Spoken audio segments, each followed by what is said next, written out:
एक बहुत खूबसूरत लड़की जिसकी उम्र तकरीबन 22 साल की रहती है और वो एक किसी इंसान से मिलने के लिए एक होटल में जाती है और उस इंसान को जब वो परेशान करती है और उसके साथ में बर्बरता करती है तो उसी इंसान का गुप्तांग काटकर वो लड़की 22 साल की लड़की ले जाकर उसकी पत्नी को कोरियर द्वारा उसके घर पर भिजवा देती है।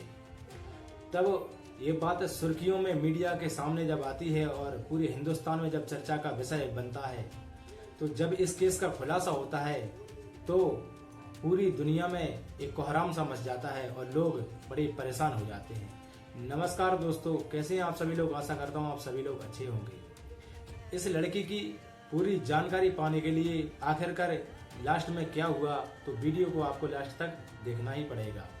वीडियो को स्क्रिप्ट ना करके वीडियो को लास्ट तक जरूर देखें दोस्तों। और चैनल पर नए हैं तो उस चैनल को सब्सक्राइब कर लीजिए और बेल आइकन दबा दीजिए इस पर कि मेरी आने वाली क्राइम से जुड़ी हर वीडियो आप तक पहुंचती रहेगी। चलिए दोस्तों स्टार्ट करते हैं। सन 2013 जुलाई 21 की बात है।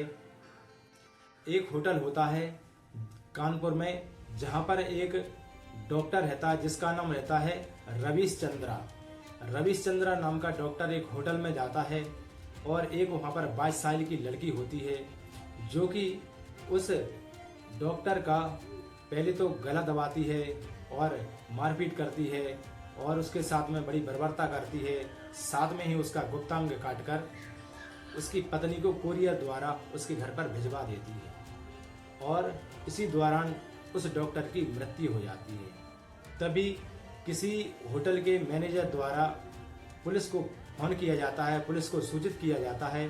तभी मौके पर पुलिस पहुंचती है और उस डेड बॉडी को देखती है और उसको उठा चेक करती है कि पहला जो डॉक्टर है उसके जो मरा हुआ इंसान है उसके होठों को जो पिंचिंग मशीन द्वारा सिलने की कोशिश की गई और नीचे देखते हैं कि उसका धारदार हथियार से गला भी रिता गया है।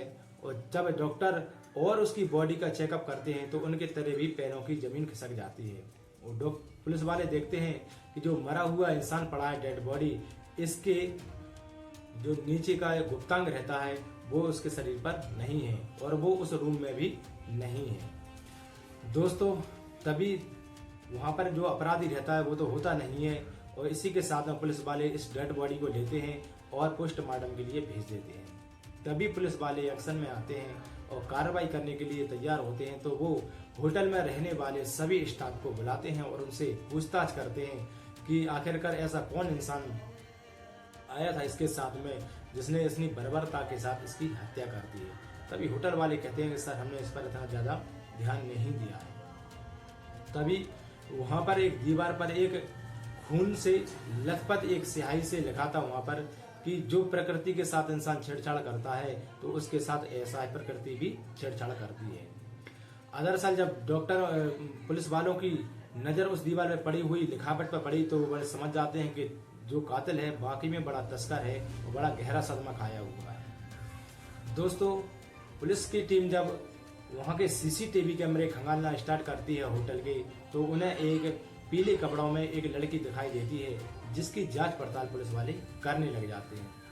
पुलिस वालों की जांच पड़ताल करने के बाद जब उस लड़की का पता ढूंढा जाता है तो लड़की एक वहीं कानपुर के पास में एक जगह पड़ती है, वहाँ की रहने वाली होती है। तब पुलिस जाकर उस लड़की को अपनी हिरासत में लेते हैं, उसको अरेस्ट कर लेते हैं।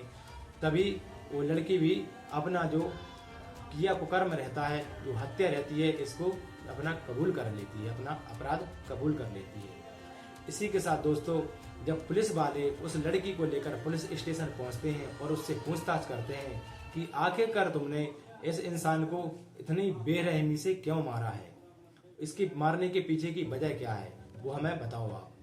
तब वो लड़की बताती है कि सर मेरा नाम प्रीति है और मैं यहीं पास में रहा करती थी जहाँ पर ये हॉस्पिटल है, हॉस्पिटल में काम करती थी।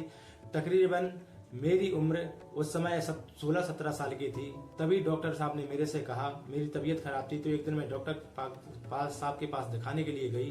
तभी डॉक्टर साहब ने मेरे से बोला कि तुम मेरे यहाँ पर काम करने लग जाओ और मैं तुम्हें यहाँ पर कुछ काम दे दूंगा जिससे तुम्हारी घर की स्थिति सुधर जाएगी।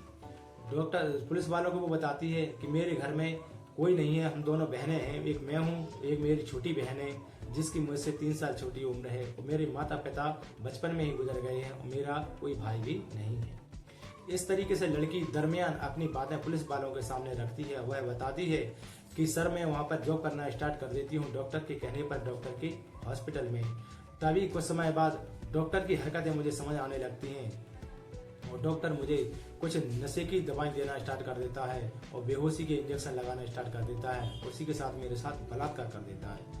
सर मुझे डराता है और धमकाता है, तो मैं कुछ समय डर जाती हूँ और परेशान हो जाती हूँ। मैं डॉक्टर का विरोध नहीं कर पाती, पर मेरे साथ जो व्यतीत हो रहा था तो मैं अपने आप को झेल रही थी कि चलो ठीक है, मेरे साथ नसीब में यही होगा, कम से कम मेरी छोटी बहन है, उसका पढ़ाई लिखाई का खर्चा तो निकल रहा है, जिससे पढ़ लिख कर कुछ आगे बन जाएगी।